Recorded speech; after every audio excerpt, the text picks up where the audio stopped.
I డ్రీమ్కి 1 million subscribers వచ్చిన సందర్భంగా congrats. ఎంతసేపటికి ఇప్పటికీ మీరు నటుడు, కామెడీ నటుడు అని మాత్రమే అనుకుంటారు.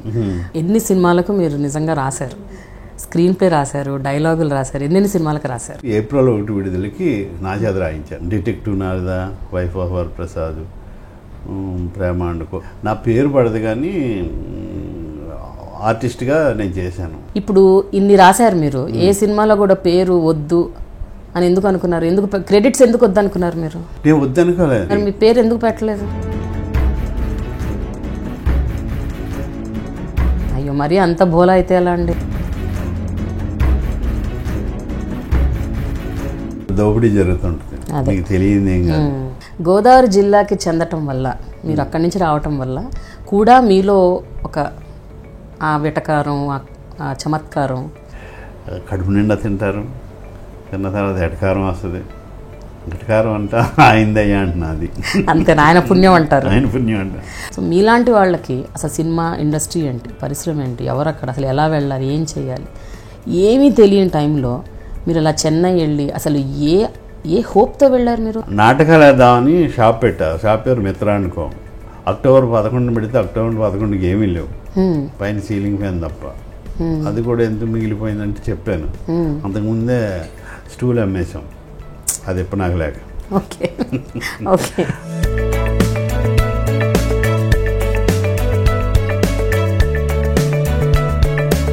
కానీ కృష్ణ భగవాన్ గారు జనరల్గా కూడా నిజాన్ని జీర్ణించుకోవడం కొంచెం కష్టం. అబద్ధాల్లో బతకడం, లేకపోతే ఫ్యాంటసీ అంటే మేక్ బిలీవ్ వరల్డ్ అంటారు చూడండి, అది సినిమా ప్రపంచం. ఇప్పుడు సినిమాలు చూస్తున్నంతసేపు మనం అక్కడ ఉన్నాం అన్న ఒక ఫీలింగ్లో, ఒక ఎక్సైట్మెంట్లో, ఎంటర్టైన్మెంట్, హ్యాపీగా ఉంటాం.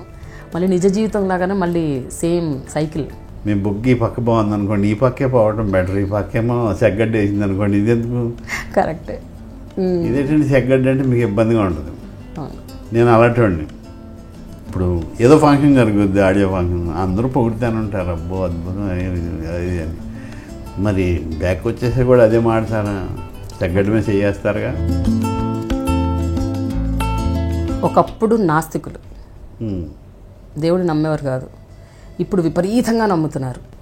చిన్నప్పుడు భజన చేయటం, పూజ చేయటం చేసేవాడిని. మధ్యలో ఒక ఇంట్లో జరిగిన ఒక ఇన్సిడెంట్కి లేడా దేవుడు అనిపించింది. ఏం జరిగిందండి? బట్ అంత సడన్గా యూటర్న్ ఎలా తీసుకున్నారు? అవునా? డిస్కస్ చేయడానికి వీలు లేనివి, ఎందుకంటే.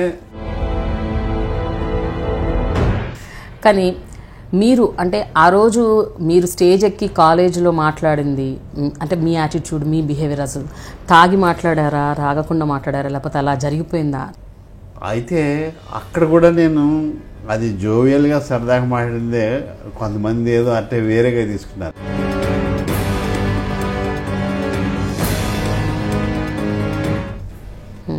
కదా, క్యాస్ట్ ఫీలింగ్ తీసుకొచ్చారు. అది అందులో అది అసలు లేదు. ఎర్రచందనం దొంగలండి, కాల్ చేశారు వాళ్ళు, పర్టికులర్ క్యాస్ట్ సంబంధించిన వాళ్ళు. అదేంటది? అయ్యి బాబాయ్, మా వాళ్ళని అలా కాల్సి దొంగతనం వదిలేశారా? మధ్యలో ఎప్పుడో మీకు ఏదో జబ్బు చేసిందని, క్యాన్సర్ అని, చుట్టుపక్కల వైన్ షాపులని నా కోసం పెట్టారని, ఆస్తి అంతా తగలేసి రోడ్డు మీద పడుకుంటున్నాడని, ఇంకో ఇష్టం.